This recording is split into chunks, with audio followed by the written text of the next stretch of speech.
consistent effort over time, putting in that work day in and day out, building that skill set a little bit at a time, it produces massive results and consistent results.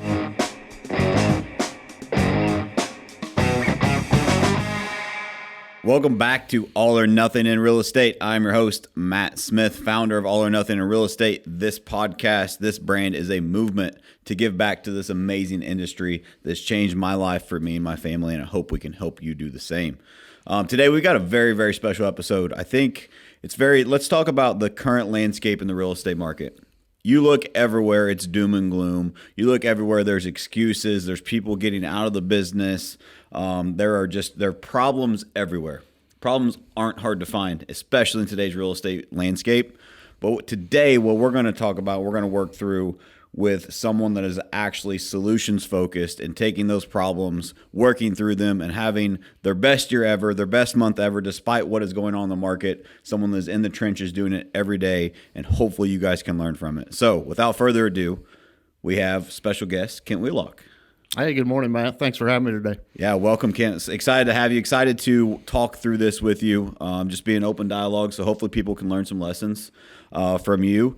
So recently, we did a couple challenges and found out some things about Kent that he's very competitive that I love.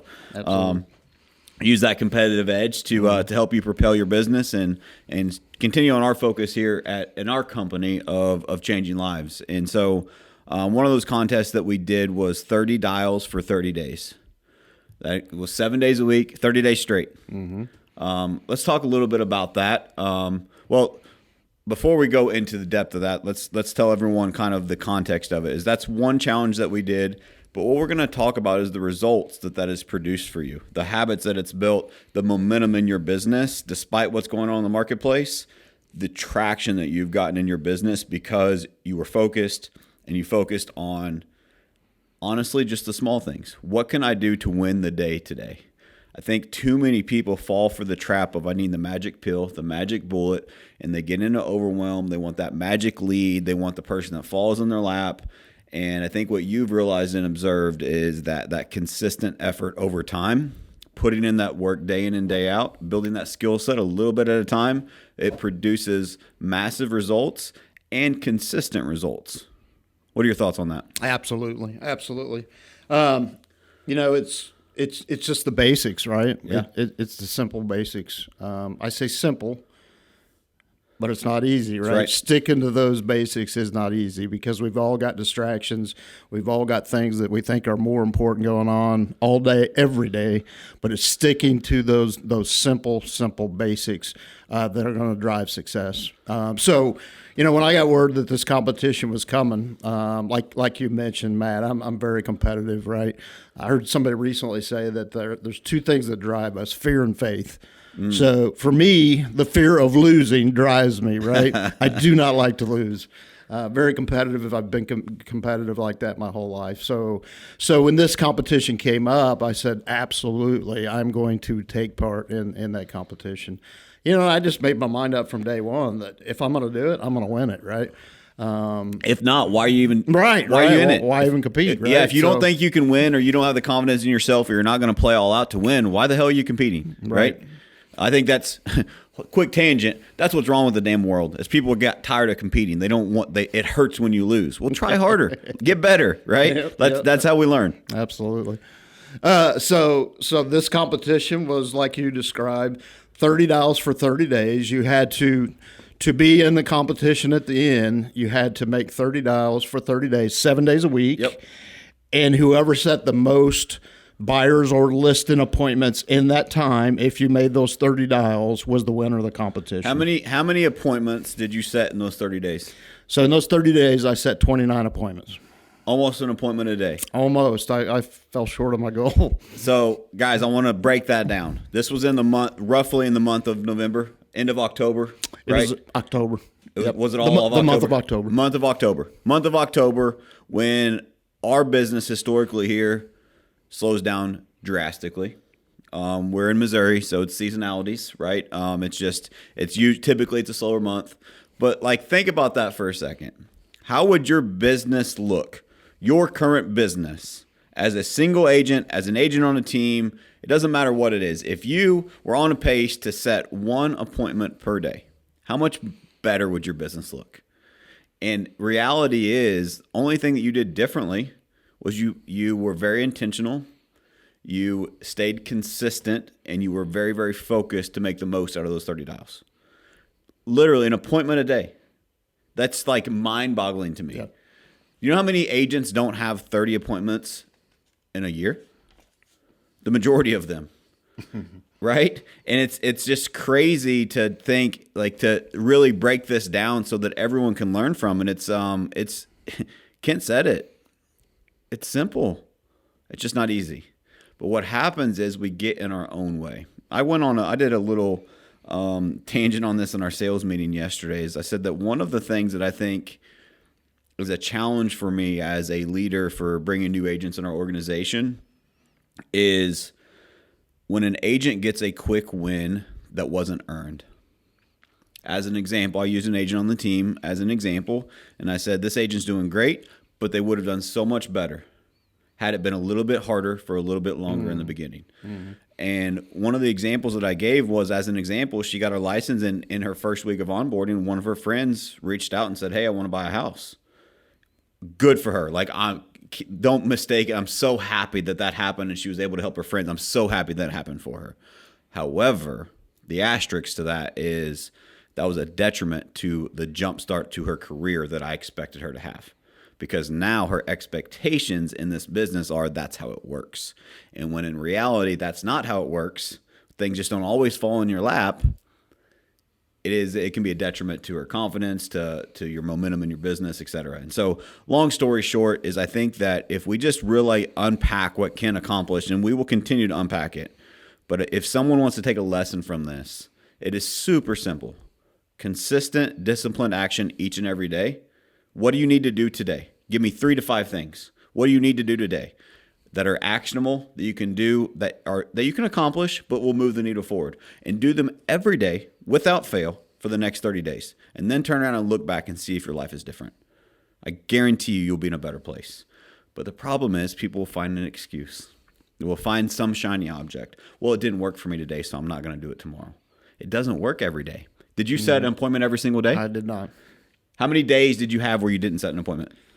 Out of the 30 days, I'd say probably 10, 12 days. I was going to guess 10 to 15. Yeah, somewhere in there. So half of them, you didn't set an appointment. Right. How many people stop and give up at that point? Oh, it's not working. And then let's talk about urgency towards the end, and we'll continue to break this down. So I remember there's a couple lessons I want to unpack here. Sorry, as I'm processing this, is everyone had the opportunity for this competition, and there was a prize of, what was the prize at the end? $500 cash. $500 cash at the end for the winner. In addition to, that's peanuts compared to where your business is going to be, right? But sometimes it takes a different motivator to get momentum in a business. And so everyone's like, hell yeah, I'll start. Right? Most people said, yep, I'm in the competition. By the first week, I think there was 3 or 4 people left. Yeah, those numbers dropped quick, very quick. That's probably about right. I think we started with probably somewhere 18 to 20 agents, and definitely by the end, we were down to 3. There's only 3 that completed it. Yeah. But the first week, I think it was 5. Yeah, that's probably about right. That's probably about right. There's a lot of lessons we can unpack there. And so I'll try not to stay on it too long, but I truly, like, my heart's in this to help people. And sometimes people are looking for the magic pill. And I'm sorry, I don't sell any magic beans, right? It just doesn't work that way. Now, there's processes to follow. There's skills to develop. There's calling the right people with the right intent, with the right yes, there is a lot of tactic and strategy. But if you can't commit to doing the action for 30 days straight, there's not much I can do to help you. Right. There's not much anybody can do to help you. And so I think, and this is with all due respect to everyone, but if you really want to live the life that you say you want to live, you have to prove it to yourself before I can help you, right? Like, I can help you build that confidence. I can help you do those things, but real confidence comes from inside. It comes from keeping that promise. I'm going to do my 30 dials today, no matter what, and doing it. Yeah. And when you do that day in and day out you can do that with anything in life, with health, with fitness, with whatever it is that's important to you in your life. That is where true confidence is born, and that's how you propel your life and your career. And this is just one example of why I think New Year's resolutions, which we're coming to that time of year, are fucking bullshit. Yeah. Like, what you have to wait for a new year to be a new you? No, you can be a new you right Today, now. yeah. Right now, I'm a new me. Like, it's just a decision. But we're so scared of failing. We're so scared of what other people may think. And we honestly haven't built that muscle and that confidence in ourselves that we can fulfill what we said we would do. Right. And so I think there's so many lessons there, but it's ultimately, if you're struggling in this market, or if you're winning in this market and you want to win at a higher level, it is super simple. And if you're struggling with what are those actions I need to take, reach out to me. I'm happy to have that conversation and help you build that plan, because sometimes our plans are way too overwhelming, right? Like, it's business planning season, and I have coaching clients that are reaching out asking for business planning advice, and everyone is very amazed when they reach out to me and ask for, well, what's your business plan secret? Because I keep it very simple. Now, we can stack on top of it. Once we get the simple things that are the biggest needle movers for your business, for your organization, for your team, and we do them consistently, now we can add more. And then we can add more. And then we can add more. But too many people start with this big calculus equation, and it gets them in overwhelm. And when you're trying to be everything to everyone, you end up being nothing to no one. And so you have to find things that are easy for you to accomplish today, but will also move the needle forward for you if you do them consistently over time. Right. A couple of things I want to say. I had a purpose moving into this. The purpose was to win, right? But it was more than just about the competition. I knew deep down that if I took part in this and did well and succeeded, like you alluded to, my business is going to explode in the future, Yep. right? It's just going to explode. Yep. So yeah, I want to win. I want to have some bragging rights, take a little cash home. But deep down, it's about what it's doing for me in the future.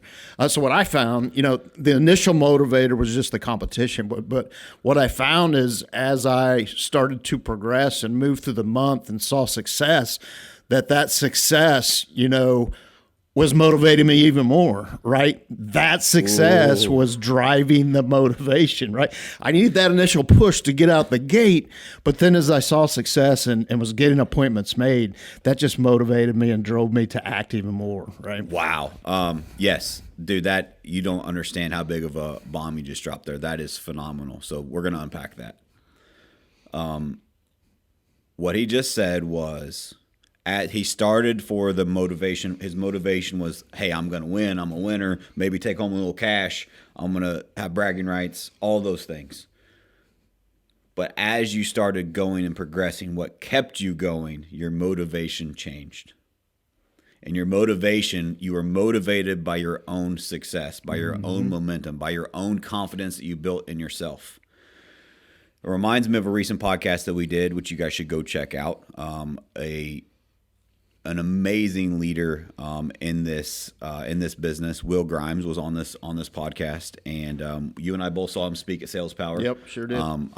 Blown away by his story, by his speech. He's a genuine guy that has accomplished amazing things, and is just on a similar mission to me, is just trying to help people. And so it was a great discussion that him and I had. And one of the things that he alluded to that's very similar to what you just said is, too many people focus on the negatives of success. And they focus on the things they don't have. And they focus on, why did I not? And he said, but I think a bigger factor for higher performers is, how do you show up when you win? That's what ultimately determines what level of success you will have. You won the championship. You won the game. You set the appointment. You had the closing. How do you show up tomorrow? What's next? And if you show up and you're reading your own press clippings and you're like, hell, I made 30... could have showed up and said, I outlasted 20 other people. Look at me. I've made it. Right. Instead of, you know what? I proved to myself that I can accomplish this, and I'm going to see it through to the end. Those are two different mindsets, and it's two different results that you will have in life, and nobody can do that part for you. And I just think it's so crucial that we understand that, and maybe you have some insight on that, but there is so much power to that statement that you said, is that your motivation changed from something external to truly internal.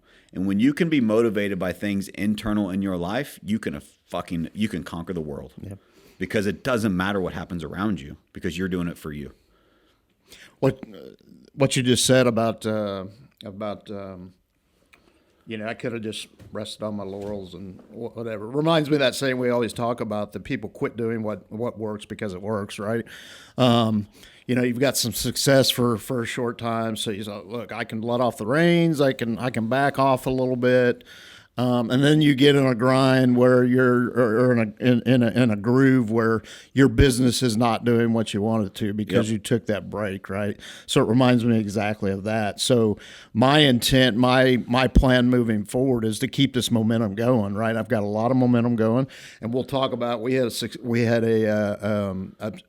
subsequent competition in November that I also did very well at, right? It was a team event. My team just rocked it, right? We crushed it. But it's because of that momentum that I gained in October in that competition, and just continued that momentum into November. So my plan is just to keep that rolling. One of the things I've heard recently too is a quote. I'm reading a book right now on it's a sales-related book, but one of the things it talks about is having a purpose, and I told you I had a purpose. And the quote from that book is, purpose doesn't make decisions easier, it makes decisions clearer. So for me, right? Say that again. So purpose does not make decisions easier, it makes decisions clearer. So for me, I will tell you that I had a lot of distractions in the month of November. We went to the Sales Power event in Salt Lake. Long day of grinding there, and then homework, and but I kept my 30 days going, right? So that wasn't easy, and that those decisions weren't easy, but they were very clear to me. I had set my mind to do this, to compete, to complete this challenge. So that decision for me was very clear, and there was no fail. I was going to make it happen. I had to make it happen, no matter what. So, dude, I love it. That quote. Colin's over there writing that down. You guys will see and hear that one again. That's great. It goes along with a theme that I've been saying to a lot of our organization right now. So those of you on the outside may not know, I jumped back into the COO role of Matt Smith Real Estate Group of our team. And as I'm diving in elbow deep in every part of the business, one of the themes that I'm sharing with our operations, marketing staff, and with our sales staff is that clarity is kindness. And I think what happens is, as you grow and as you scale, we lose clarity on where we're going, why we're going there, what we're doing, why we're doing it. And I think what you just said there is, if you don't have clarity for yourself on your own purpose of why you're doing it, of course you're not going to keep it up, right? It does, and it does make it easier, right? But it makes it very clear on, this is why I'm doing it, exactly why I'm doing it, and it's way easier to accomplish it. So I love that, man. Yeah. I wanted to break down a couple other things that you'd said too, is that, so if an agent is watching and they're struggling, what are some tips that, just like, how do they get started? If someone is stuck right now and they're like, that's great that you did the competition, but I have lost all momentum. I've lost all motivation. Like, how do I just get this thing going? How do I get that momentum built? Do you have any advice for them? Yeah. I try to stick to the basics, right? First of all, I'll tell you, I haven't been in real estate that long. I'm coming up on 2 years here. Let me unpack that before you go. Sure. I remembered, you just reminded me what I was going to hit on. Somebody watching this may think, well, Kent's been in real estate forever. You guys have a proven track record of success for marketing. It's way easier for him. Let me let you in on a little secret.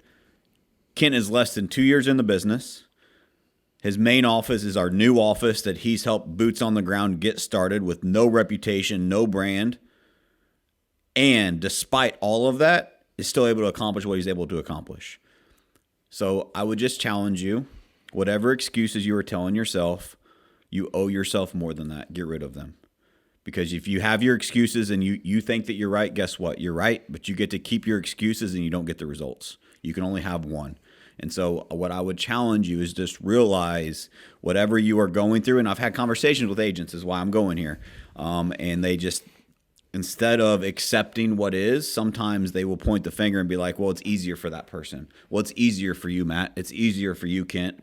And it's, and maybe at times it is, right? Maybe it's harder at times. But the reality is, no matter if it's easier or not, it still has to get done. And so just remove those excuses if you want the results. So I just wanted to hit on all of this stuff that Kent's talking about and all these things he's accomplished. He is still under 2 years in the business and in a brand new marketplace where he's gaining all this traction. Absolutely.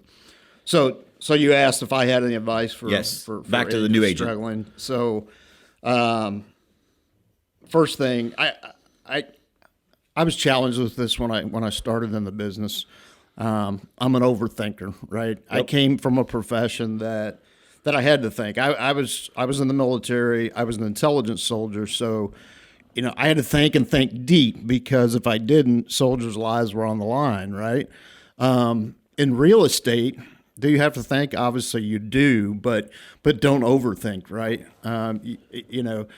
When I first started, I would think so much and want to have the perfect plan that I didn't act. Yep. Right. That kept me from acting. And what I found is just go out there and act, right? Take the consistent right actions and success is going to come. So for me, stop overthinking, right? Yes. It's not hard. Or again, it's simple but not easy. Yes. Just stick to the basics. So follow the process. Hopefully you've got a process in place. For me, it's three things every day that I do consistently that drive my business. The first is role play, right? I take part in role play almost every single day of the week. Sometimes there's distractions where I can't do that, but role play is critical, right? You get your mind in the right frame of thought before you start your prospecting, gets those mental juices flowing a little bit.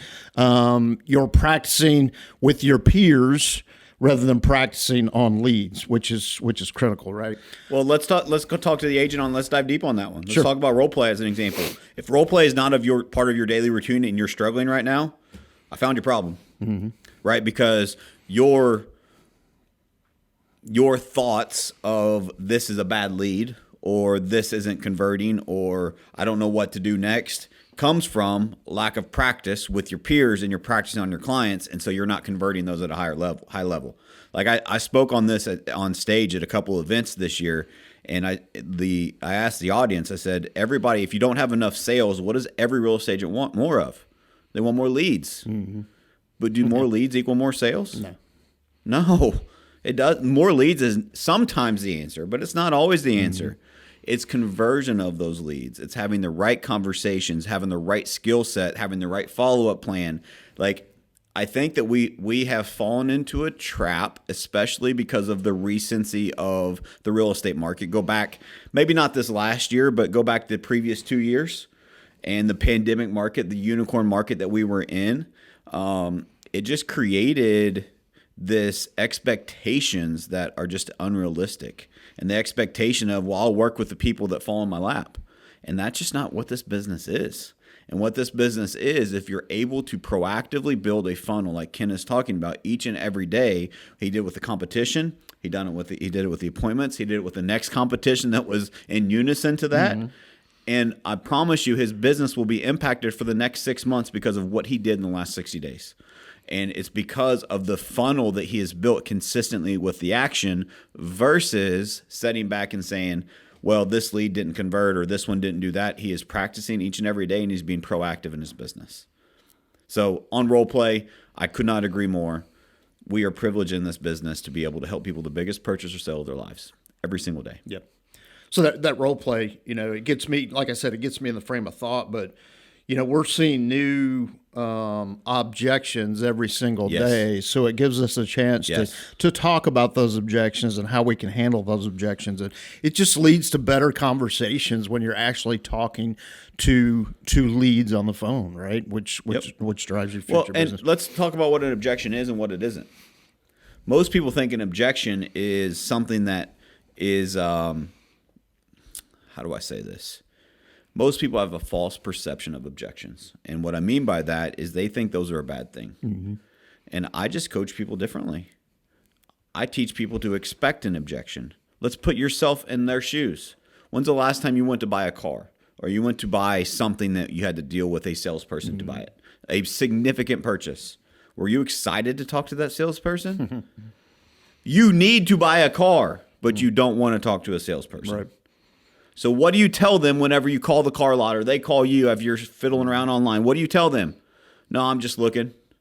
You walk into the car lot, into their store, looking for a particular car you probably found online, and the salesperson says, hey, Kent, how can I help you? What is your first response?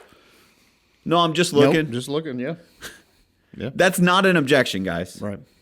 That is part of sales skepticism. That is the world we live in. And if you can't overcome those types of conversations, like that's a very easy example, but most objections, I would say 80% of what we perceive as objections are really sales skepticism. And there's a massive difference. An objection is, I can't buy because of XYZ. I can't sell because of ABC. That's an objection.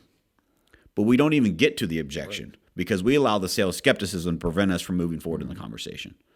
And I think role play is crucial to that. And if we set the again, back to the right expectation, we set the expectations of these leads, these people we are talking to.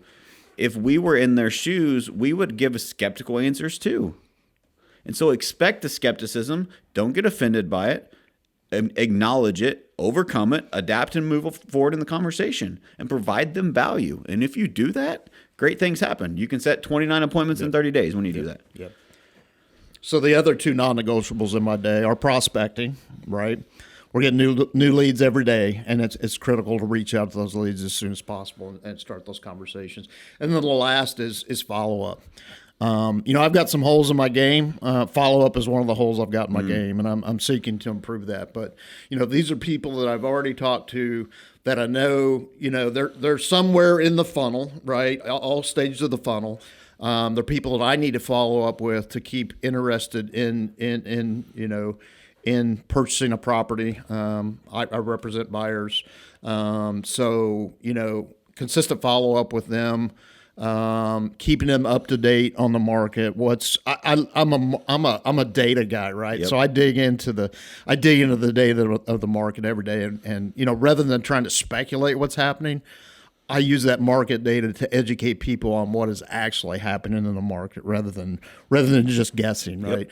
Or hearsay. So those are my three non-negotiables. Again, very simple. Restate them again. So role play, Yep. prospecting, and follow-up. If you're not doing that each and every day, quit trying to search for something magical. Right. Right? Like that is part of the recipe for anybody that has built a successful real estate business. I don't care what you hear, what the gurus are trying to sell you. Anybody that has built a successful, sustainable real estate business has those three as part of their arsenal consistently. We have to do that first, right? And so I love it. And what's crazy is you stand out so much when you just do the basics and you do them consistently over time, you have amazing results like you had. And I'll get to that in a minute. I want to get back to some of the results from the couple competitions. So I just want to throw some numbers out, right? So in that 30 days, when I set 29 appointments, over that 30-day period, I made over 1,300 dials, right? So that comes out to about 44 dials a day for that 30 days. Conversations, I had almost 450. That averaged 15 conversations per day. You mentioned earlier, there's a lot of agents out there that don't have, 30 appointments in a year, right? Yep. I mean, I would argue the same. The number of dials and the conversations. Some people don't have those in a month, right? The path is in the math, right? So if you make enough calls, you talk to enough people, you build the skill set through the role play we talked about, you will set more appointments, right? But we try to get away from, how do I do without talking to people? Like, it's just part of it. Real estate's a contact sport. I was just going to say that. You took the words out of my mouth. It's definitely a contact sport. If you're afraid to talk to people, then you've got to get over that fear, or you might want to look at a different line of work. And by the way, there's so many people that have overcame that fear. And that fear is, it's nothing. If you have that fear, let me give some hope to you. You can overcome it. Let me give you a real life example. Let me be vulnerable for a minute. My very first sales job, Kent, you've heard this story before. I was, actually, it was my second sales job. And I was selling radio. I was selling radio ads. So I was selling air. And you think houses are hard. Try to sell air. And I remember I was given a list of people to call. And I take this back. This was my very first job. This was credit card processing is what this was. I did the similar result for radio too. I still wasn't over this fear. But my fear, it was so bad that what I would do is I would take my call list for that day, and I would take it, and I was in my car, and I would go sit in the Walmart parking lot away from everyone. You know, Walmart parking lots are huge, right? And in the middle of the day, they're not really full, but I'm at the end of the parking lot where I'm looking around. No one can see me. All right, it's safe to start calling. Because I was scared to death I was going to say the wrong thing. I didn't know what to say. Like, do you know how long it took me to pump myself up to even make that first call? Guys, I get it. I've been there. But I promise you, if you just push through that fear and you push through it and you do it consistently over and over and over again, I will make a live call to any prospect in front of anyone anywhere in the world now. Because I've just built that muscle. But don't make that excuse, well, Matt, it's just easy for you. You should have seen me in the Walmart parking lot, scared to death to make a call to someone that signed up asking for a phone call, right? Like, and so I've been there.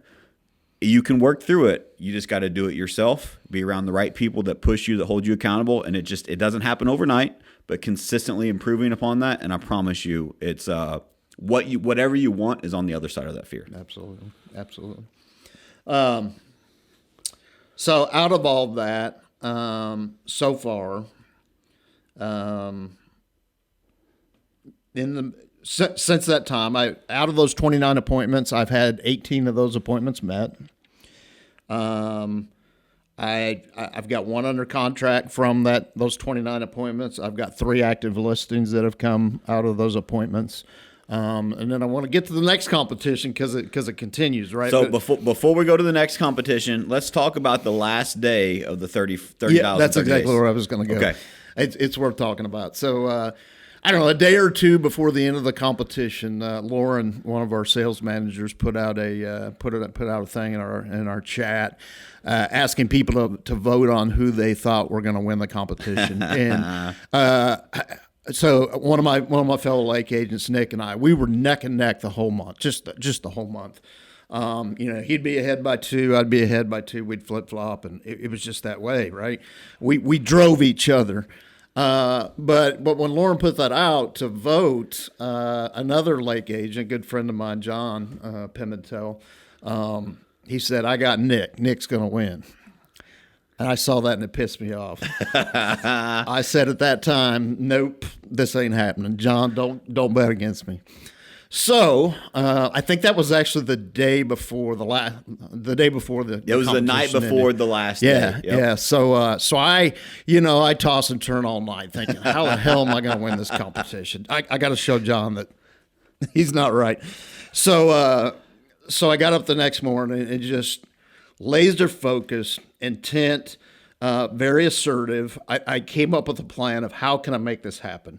And that last day, I was 2 appointments behind going into the last day, and I said, "Oh man, I don't know if I can make it happen, right? Yeah, but I've got to give it a shot. I've got to give it a shot." So I came up with a plan, and my plan was this: I went through. We use Follow Up Boss for our CRM. I first went into my recently active leads and said, "Oh, these guys have got real estate on their mind right now. I'm going to call them." And I started calling that morning. I set 3 or 4 appointments on successive phone calls, just right off the bat, just like that, right? So I said, I got through all my recently active, set a few appointments, had success. So I said, okay, where do I go next? So then I went to my Smart List 5. That's the list of folks that I owe follow up to. So I kind of did some cherry picking and went through those list of names, and the folks I knew were further down in the funnel and a little bit motivated, I called them and set more appointments. So long story short, on that last day, I probably stopped calling more than an hour prospecting, obviously, but it took me to about noon, and I set 6 appointments that last morning and smoked Nick and won the competition. So 6 appointments by noon. Talk about a good day. Yeah. 6 appointments by noon. And the only difference was you built a plan, you followed the plan, and you called with intention. Mm-hmm. It's my podcast. Why the fuck don't we do that every day, Kent? Why? Why do we not do that every day? I'm guilty too. Yeah. Right? It's just crazy to see those simple adjustments, how big of an impact it can have in a single day. Yeah. Like, why don't we do that every day? Yeah, sometimes I think we're just going through the motions, right? Yeah, I got to make calls. Yep, I get an hour prospecting in. But, we always talk about before you start prospecting, you should have a plan. What's your plan for that day? Who am I reaching out to, and what kind of conversation am I going to have with those folks? Yep. If you go into that day with that plan, you are going to act with more intention, and be by the more way, focused. The role play that you do that morning should be in alignment with that plan. Sure. Right? Like, let me give everyone here's the secret. You want the secret and how to follow up and set more appointments? Here's the secret, and I'll give it to you because only 5% of you will even do it. I hope I'm wrong. I hope you all do it. But here's the plan. Number 1, find out who do I need to follow up with? What is the group and caliber of people that are in a similar bucket, so to speak, of they said they want to buy in 6 months. They said they want to sell in 3 months. They said whatever that bucket is for you and how you run your business. Find that caliber, get at least 50 people, at least 50, and put them in that bucket, and you're going to role play the follow-up script you're going to have with all 50 of those. Let me say that again. You're going to role play the script and conversation you're going to have with all 50 of them. You're going to have the same framework for all 50 phone calls. So our follow-up script has 4 to 5 talking points for you to talk to someone about, to educate and inform, to provide value. And the intention behind that is that you, by the 40th call, you are an expert on that data that you are sharing with everyone. Mm-hmm. And you're going to progressively get better at educating and informing that same data. Not only does it internalize it for you, but you are going to be deliver it at a higher level and higher value to the clients as you progress. Instead of trying to, every single call, I got to say something different. Right. Now, don't get me wrong. You got to be personable about their situation, but the chunk of value that you are calling to, because if you're following up with 0 value, you might as well not follow up. Right. Don't follow up just to follow up. Follow up to provide value to move the needle for them. And so what is that value? That value could be a market update. That value could be a rise or decrease in interest rates. Recently, just in case you guys haven't seen the news, we literally had the biggest interest rate drop in a day since June of last year, July of last year, something like that. Yep. All of your follow-ups should know that. Now, is it big enough for them to move off the fence? Who knows? But you are going to be the educator and the resource to give them that information. And so develop a script around that you role play to practice, and you call all of them and say, after you're doing your follow-up, part of the value is, hey, Kent, I'll make this quick, but I wanted to let you know we had a great change in interest rates. I know that that's been a big thing on your mind. Here's the change. We had the biggest drop in interest rate since June of last year. Were you aware of that? And then have a conversation around it. How does that impact your buying decision? How does that impact your selling decision? Is there any other value I can provide you on that? Would you like for me to send you the article? I just want to make sure I keep you educated and informed on the marketplace, Kent. That's it. Yeah. But you say that same thing to all 50 of those people. And then at the end of it, you close and you go for the appointment, right? Like, why are you following up if you're not going for an appointment? Mm-hmm. If you don't provide value and don't ask for the appointment, you're wasting your follow-up. And so my whole point on that, the magic secret is practice your follow-up script with all this. Get a bucket of people. Here's my plan. Here's my list. They're all in a similar bucket. Here's what I'm going to say with them, and here's the value I'm going to provide to them. I'm going to role play that and call all 50 of them with the same exact script. Here's an example where I learned this from. As a real estate coach, I admire and learn from other coaches. And what I have found is the coaches I have in my life, when they come and they deliver their message, it is spot on. And it's like, damn, that was good. Both as an observer and learning, but also from me trying to learn from them as a coach to other people. What I've realized is I'm probably their 40th call of that same damn dialogue. Yeah. And that's why it's dialed in, right? And so, because Kent said it, it's the same. People need the basics. They need the simple things. They need they need reminded of those things to do, not the magic bullet. And so I just think sometimes we overcomplicate it. Just provide the same value so you don't have to worry about what am I going to say. I know exactly what I'm going to say to everyone because I perfected it. And it makes follow-up way easier, way more effective. There's my hack. So, no, that's great. That's great. So let's talk about, I mentioned earlier that I took that momentum from October into November. So we do have competitions, and again, it drives me. Some people it may not, but I love it. But we had what we called the Trust the Process Showdown. Yeah. Right. It was a team competition this time. We had I think we had 6 teams with team captains. I was fortunate to be a team captain. So the competition, it was a 2-week competition. The team that got the most buyer's agencies and listing agreements signed, combined, was the winning team. Again, a little cash prize at the end for the winning team. So before you dive deeper, there's a lesson. If you're a leader listening, I know we have a lot of leaders listening to this. If you're a leader listening, there's a method to this. What was the first competition? So it dials. Dials. Get the activity going consistently. Yep. And inside of those dials, the winner was most what? Most appointments set. So we want activity, but we also want appointments. And then the next gap we identified, which this is the real estate funnel. It's no secret, right? You got to make calls, have conversations, appointments. You got to meet those appointments. You got to sign those appointments, get them under contract, get them closed, right? Like that's the funnel.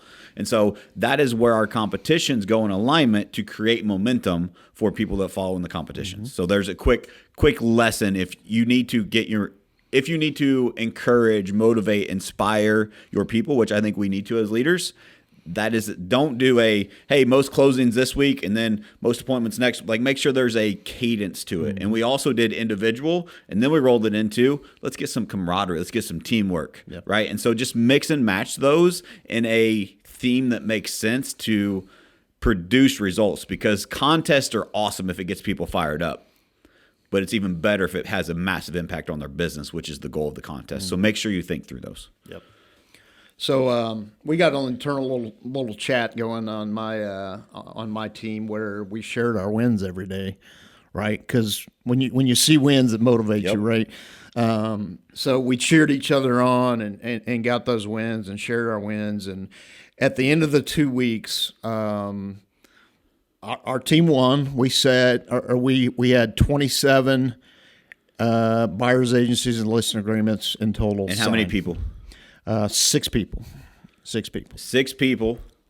27 agreements signed in 2 weeks. Correct. Did you guys hear that? Can I just say it's just different here?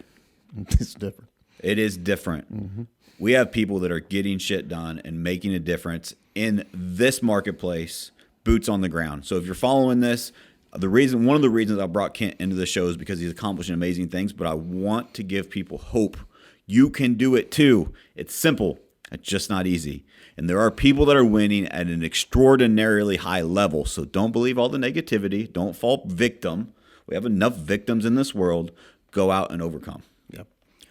So let's talk about the momentum, right? Yep, let's do we it. had the competition earlier, right, in October. In November. So in November, in those 2 weeks, because the appointments that I had set in October, I had 11 appointments that were met, and the result of that was 11 buyers agencies signed, 100%. All buyers agencies signed from those 11 appointments. So, again, I just took that momentum and capitalized and took advantage of that momentum, and it 11 agencies signed in 2 weeks. That's freaking huge, right? Yeah. So again, I just want to continue that momentum and don't stop here, right? Keep it going. And I say this with respect because I absolutely love and adore everyone on our team. But a competition is a competition. If you're in our team and you're listening, it's not the first time you've heard it. We don't give away participation trophies here, right? There's one winner. I think that a lot of people did amazing, but what I found was your team kind of pulled away with it. And I would be willing to bet that if we were to compare apples to apples and pull up your daily conversation with your team, your wins, your shares, your tips, your whatever you created internally versus the others, it would be night and day difference. And so another point of that is the wins do motivate each other. And that's the importance of, I asked a question in our All or Nothing private group, is what affects your mindset, your success more? Is it your mindset or is it your environment? And I got some different answers. And those of you that know me, I'm a mindset is everything guy. But you can have the best mindset in the shittiest environment, and you're not going to win, not long term, because that environment's going to pull that mindset out of you. And I think environment is the most important thing, because if you're around it, you can have a shitty mindset, but if you're around an environment with people with a great mindset that are motivated, that are winning, that are sharing their victories, that are helping you win, that are reaching down to help pull you up, your mindset's going to improve because of your environment. Absolutely. And so I think to that point, that's one of the powers of our amazing team. But you put that on a whole nother hyper display in this competition by leading your team to victory, in this case, by just every single day communicating with them, inspiring them, motivating them, leading by example, by doing the work yourself. And I think there's so many lessons inside of that is 27 in 2 weeks, guys. Yeah. That's agreement signed. That is people that said, I'm listing my home with you. I'm working with you as a buyer. That's right. That's high intent. I love it. It is. Yeah. So, the last 2 months have just been phenomenal. Again, it's all about intention. First of all, acting, right? Yes. Taking the right actions, being consistent in those actions. Making phone calls with intent. Delivering those buyers presentations with intent. And on those, somebody might ask, well, how were you able to get all those agencies signed?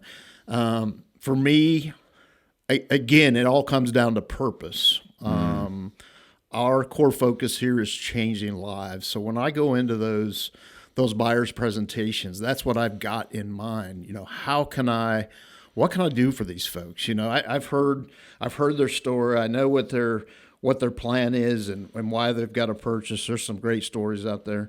But how can I deliver that to them? How can I change their life? How are they going to be better off by signing this buyer's agency and letting Matt Smith Real Estate Group and I represent them in the purchase of the home? And I try to carry that forward in that buyer's presentation. 100%. And just provide as much value as I possibly can.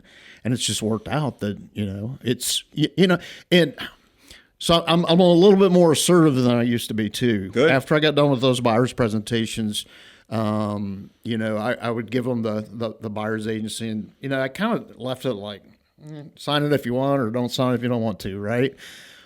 But I'm more assertive in delivering to them that I'm in a much better position. I can help you much better if we have that agency, right? Again, I don't want to be a glorified door opener for you, right? I want to truly represent you in this purchase. Again, this is one of the biggest purchases of your life, probably one of the most important for you and your family. So I just deliver that message that I can help them much better by having that. So being more assertive and describing what I can do for them with that has been gold for me. And I love it. Great nuggets there. But let's go back to what you said. The agreement signed competition. What was it called?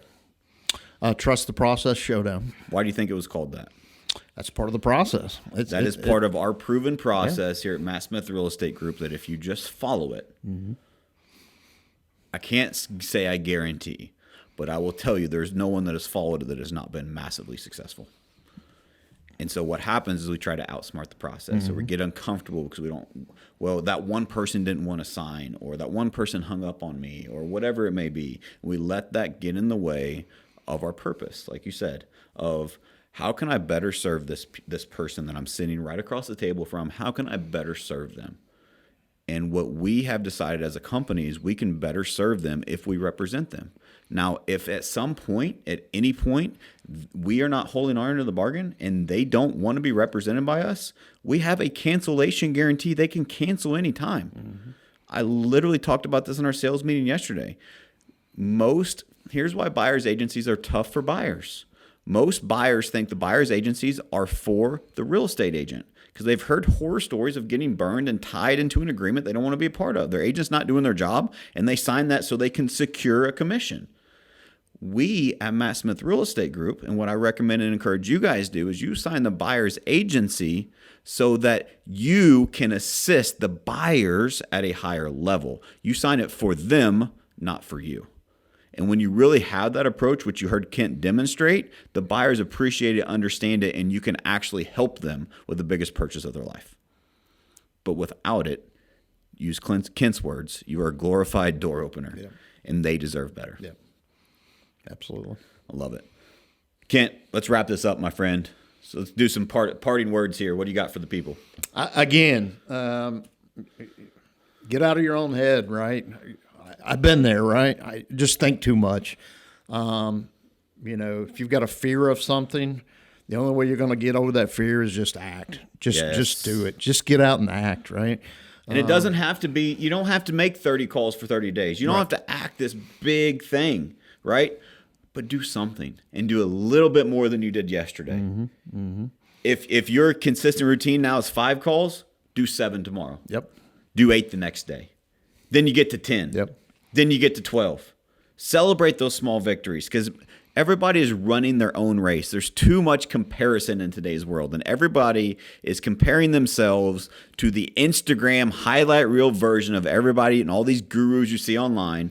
In reality, the people that are truly successful have stories like I shared of me in the Walmart parking lot. I get it. I've been there, but I also overcame, and you can too. But it starts by putting one foot in front of another and just taking that next step. Yep. Colin's in the background. He bought me this book. So if I misquote it now, he's going to really hate me. But the Boy in the Woods, what is that book called?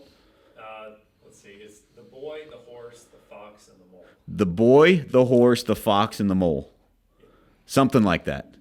And so the quote goes like this, and I may be paraphrasing. But in this story, the boy and the horse are in the woods, and the horse can talk. And the boy says, I don't know where to go. I'm lost. I don't even know which direction to go. I'm so lost. And maybe you feel lost right now in real estate. Maybe that is you. The horse says, he said, I can't see my way out of the forest. I'm stuck in the forest. I'm lost. I can't see my way out. And the horse says, well, can you see your next step? And the boy says, well, yeah. He said, well, just take that. Sometimes we just have to take the next step because you won't get out of the woods. You won't get out of the forest. You won't get out of this overwhelm that you're in if you don't take one step forward. So quit focusing on these 87 steps I need to take and just take one. Yep. It starts with one step. Awesome. Kent, anything else? Just the simple steps, just like you said. Keep it simple, stupid. That's my saying to myself, right? Keep it simple, stupid. It's not hard. You just got to make it happen and take the consistent, right, simple actions every day, and you're going to succeed. I love it.